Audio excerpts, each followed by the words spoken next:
Business Bites, powered by Sagicor.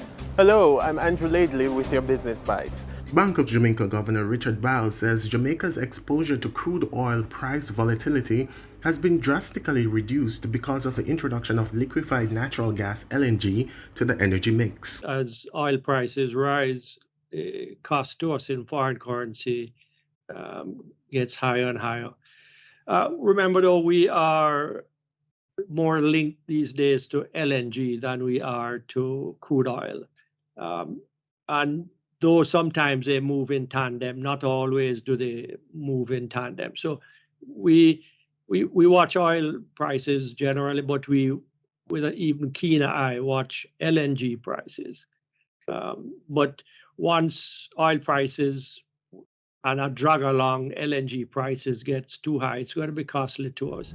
Nevertheless, head of the Research and Economic Programming Division at the BOJ, Robert Stennett, disclosed that the impact could be far-reaching for Jamaica if crude prices go above $100 per barrel. So if oil prices, for example, were to go above 100 and remain there for, say, 2 quarters, say the June quarter and probably 1 more quarter beyond that, it could have the effect of pushing inflation temporarily higher by between 1 to 1.5 percentage points over that period.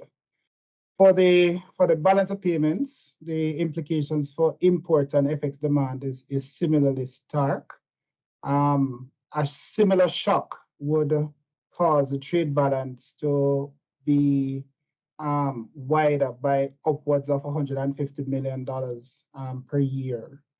And of course, once FX demand rises, then the central bank would have to be more sensitive to the impact of that on the